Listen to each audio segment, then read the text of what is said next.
So we're going to have another small group council. This is the second one, and then there'll be another last one later. So remember some of the ground rules, right, guys? Just reminding us, yeah, that it isn't so much a chat, but it is a sharing with the protocol of picking up the quote unquote talking stick. So it's not so much like, okay guys, who's ready, your turn, my turn, whatever. It is allowing for there to be a kind of natural selection when people are ready to share. Yeah, and you don't have to also. And the lean of expression, be of lean expression, rather, speak from the heart, listen from the heart. And also it's not a debate or a discussion. And when you come back, it's not necessarily that you have to share a summary. This is not really a task. It is very much a process. Okay, just a couple of reminders there. Okay, I think we have most of us here. Let me share what the question is, or rather the framing, if you like. Okay, so in this round, we will explore the experience of silenced knowings, things that you may know somewhere in your subconscious, or even way back in your conscious mind, that is somehow silenced. You're not giving voice to it. Your society is not giving voice to it, and it's so therefore silenced. In this round, we will explore the experience of silenced knowings in your workplace, community, or family group, and the provision of contexts for their voicing. How do we provide spaces for the silenced knowings to be voiced? Let's say this is a context. This space is what we're providing to share whatever silenced knowings individual ones of us has here, and us as a collective. Try to sense something or some things that you know deeply about from your own work or community experience that may be difficult to admit fully to yourself, and even more difficult to express to others in your community. Okay, so let's repeat that. Try to sense something or some things that you know deeply about from your own work or community experience. They may be difficult to admit fully to yourself, and even more difficult to express to others in your community. Yeah, and then the whole concept of silenced knowings in workplace, community, or family group. So, have you ever been able to express this to anyone? This in the context of silenced knowings, things that you have a sense of, but it's hard to admit it even to yourself or to your community. Have you ever been able to express this to anyone? If so, what was the context like that welcomed this knowing into words? What was the context like? What was the space like that welcomed what that silenced knowing, so you could put it into words? What was the space that allowed you to bring the knowings or the notions into words? And if you haven't, what are the dynamics that make speaking about this difficult or impossible? What silences our knowing? Okay, so there are dynamics in the workplace, in your community, in your family, that make speaking about this difficult or even impossible. And what is silencing that knowing? What kind of context would be needed within your workplace, community, or family group to welcome this knowing into voice, so that it can become, it can become materialized into words.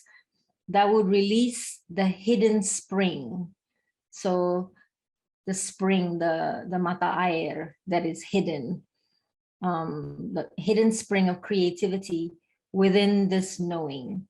So oftentimes, if any of you read the paper that we shared, it talks about where there is a knowing that is silenced, it is hiding a spring of creativity. So, what would the space be like that would welcome your voice and that would release that hidden spring? Can you feel any ways in which this silencing has ramifications for you in your family life, in your relationship to yourself? So whatever you are silencing within yourself, what are the impacts for you in your family life, even in your relationship to yourself? Okay, you are all in different groups. Someone, or take the initial, the piece, so that you can share. It will be the same groups, I mean five groups, so it'll be about the same numbers, maybe a bit less now, 4 or 5 in each group. We're gonna take 30 minutes. And remember counsel, so there is no egging anyone on, you're not making anybody speak. It's when any one of you is ready, just kind of pick up the talking stick, the virtual talking stick, put your hand up or hold a stick, and then speak. Okay. So it's 1:50. We'll come back at 2:20, and Yes. then we see you back here. All right. Bye-bye. Okay, so anyone wants to share from that breakout council? Well, for me, silence knowing conjures those things that that an individual or even perhaps a group knows through some either way they can explain or ways they can't explain. They just know something is true. They may know it with their heads or their bodies. They feel something is true, but it's a thing which, for some reason, there doesn't seem to be space to articulate it. Maybe you can't say it, in your family, or maybe you can't say it in the whole society, but it's a truth that you know and you feel that animates you, but at the same time cannot be in the open. Maybe I'll share a bit of what we were discussing. I thought Yogi would be more suitable to talk about what we shared. So generally, we feel our culture is well structured. It has certain hierarchies and so forth, the elders and so forth. So when we talk about silence knowing, is that, for example, in a family setting, there is difficult to let the young voice be heard, because it's understood that in the Malay word called beradab, where you say you were cultured or something like that, the young is supposed to listen rather than talk. Okay. Then, of course, in a higher level, because of we might have a family having different religious and ethnic group. So when we sit together, we have to be very sensitive in how we engage with each other, so as not to create situation of discomfort. Yeah, and even to the level at higher learning also, there is so-called sometimes of intellectual silence. Not being able to honestly engage as what you could expect a higher institution would do. Of course, we also think that not everything looks negative. There might be wisdom in the way our culture works. For example, if you have nothing really wise to say, it's better to be quiet rather than expressing things and creating so-called chaos. And finally, we were also worried about how technology is making us no longer to reflect, but to engage quickly, superficially. And that is demanded out of us. And we are worried that this technology-driven engagement will create problems in our society. I think something like that is what we were talking about, basically. Thank you. If I miss something, maybe my other friends in the group can add on. Thank you. I'm also happy to model and share some of the work I've done with my family's silenced knowings. Would you like to hear? Yes. So Yes. some of you who know me know that I've been working a lot on this work around World War II, where my matrilineal ancestors, many perished in World War II. Not so much because they were part of anything. They were mostly English-speaking locals in Sandakan. So when during the war, they were also very much associated with the Brits. During the last days of the war, 7 of my male ancestors were executed, which included my great-grandfather and grandfather. This became a silenced knowing within my clan. It was not really talked about. It was often talked about where the women went crazy, or the women went a bit cuckoo for strange reasons. And then in its early 2000s, some of my elders started to plan a reunion for 5 generations of the family. And as part of the reunion prep, they started to look into the history of our ancestors. And this is where they started to write up about these executions, where, when, who. One of my elders reached out to me. I was in the US at this time and said, "Cynthia, can you do the welcome speech?" The reunion was a week long. And I was like, whoa, that's a bit intense. So I said, okay, when something is asked of you like that, you just rise up to it. And I said, can you help me prepare? So he sent me this historical piece that some of my elders had done. And it told the story of these executions. And I just went into like 3 or 4 months of depression. I'm not a depressed person. I think most of you know me. I don't get depressed in that way, but to be in 3 or 4 months of depression was pretty intense. When you actually wake up and you don't know why you're alive or what you have to live for.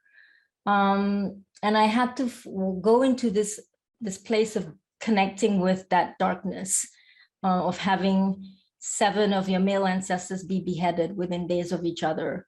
And why were the women the way they were? And then after that, seeing, why am I the way I am? Why am I alone? Why am I, I saw so many generations of the women in my family being in single mother households, but they was just repeating history. So that became a body of work for myself to know to voice and to help my family voice.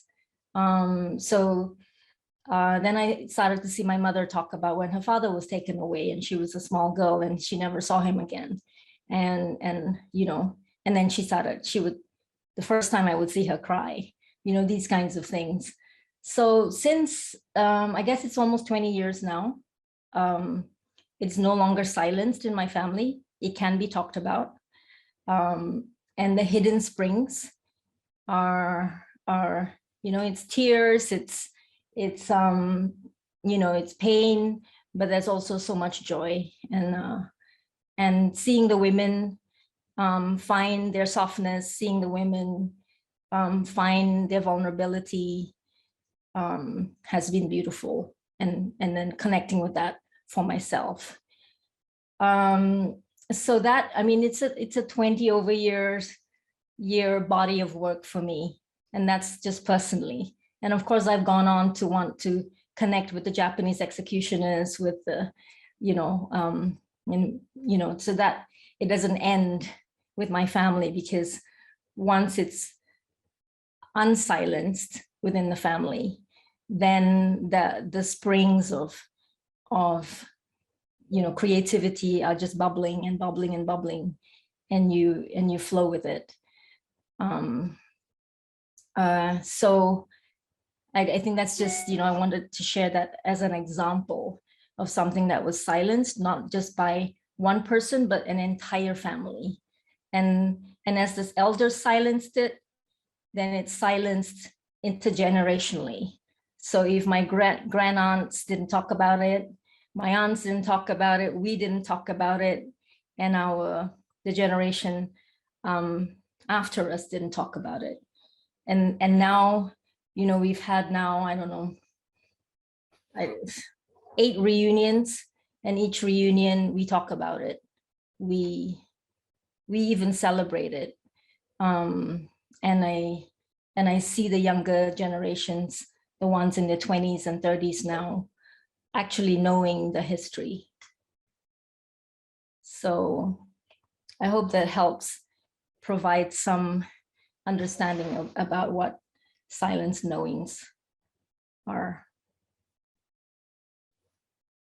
And it doesn't have to be about war. I mean, that's a collective trauma that I think a lot of us hold from our history that we don't talk about, but it could be many other traumas, you know, that are also hidden and silenced. Okay, does anyone else want to share?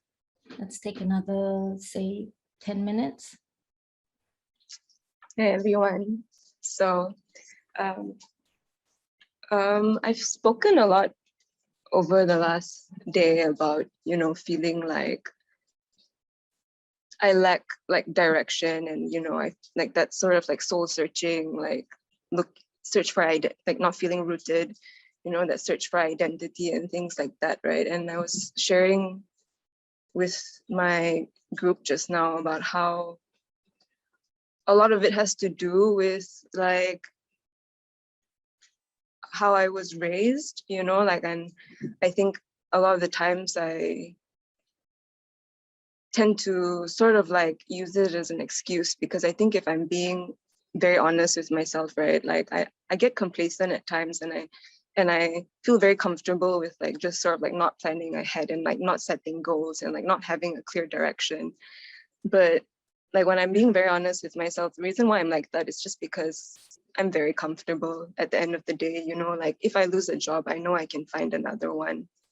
And I know, and even deeper than that, if I don't work for a year, I know that there's someone that will be able to support me a lot of the time, being my dad. And as like sort of like, especially in the work that a lot of us here do, right, and in a lot that I've been fortunate enough to learn over the last few years, I've developed like this, you know, this sort of like self-righteousness. Like I was telling my group just now about how like, you know, like I get into like little tiffs with my dad sometimes, because like he loves to buy like excessive amounts of food, and it all goes, a lot of it ends up going to waste, right? And you know, that like sort of like that sort of like conflict on like ideas, like ideals and values and stuff like that. But when I reflecting on like the questions of today, like I thought about how like the struggles that my dad went through when he was younger. You know, he had left home when he was like 15. So he's been taking care of himself and the people around him for a really long time. And days where he didn't have anything to eat, you know. So a lot of how he is today and a lot of the things that we disagree on is a lot to do with his own past traumas and his own past experiences. And then thinking about that trauma that he's experienced, you know, like it's funny because like I think on my mom's side, I know quite a lot about like our family history, because she happens to know quite a bit as well. Her and her family talk a lot about it. But on my dad's side, it's a huge question mark. Like I don't know much about my dad's side of the family at all, and he doesn't know much either because he never talked to his family about it. He was never very close to his family growing up. So there's that huge question mark, and I wonder like how much that sort of like lack of knowing and that lack of roots, how much of it I've inherited myself. So yeah, just wanted to share that. I have no conclusion. still percolating, but I just thought I'd share.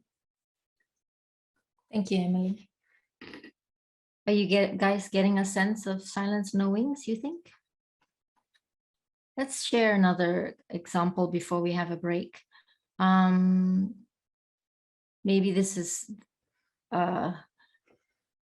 it's something in the landscape of our work. So those of you who know, we're working in the Babagon watershed with the communities there. And one of the things that happened there in the 90s is the building of the Babagon Dam, where if you live in KK, you're getting your water from there. You are drinking, eating, bathing with water from the Babagon Dam. So there's one village that was displaced, the village of Tampasak. So their land was submerged. Their ancestral graves were submerged. Their farms were submerged, and they were moved to an area, you know, with houses close to each other. Some of us have visited those homes and seen the pictures on their walls of the lands that were submerged. That to me is a silence knowing of the people of KK. We don't think, we turn on our taps and we feel we are entitled to clean water. We will complain if we don't have it. We will blame it on the government if we don't have it. And somehow we have silenced the knowing that some hundreds of people suffered and lost their livelihoods, lost their lands for our water. What would it look like if we voiced that, if we acknowledge that trauma for those people? We heard, we went to visit, we were in solidarity with them. What if we asked our people of KK to visit the watershed? What healing can happen?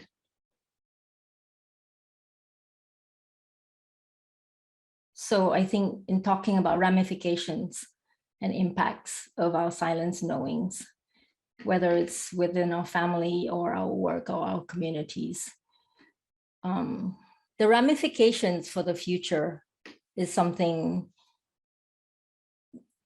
I think we should all be worried about. What if we displace other people?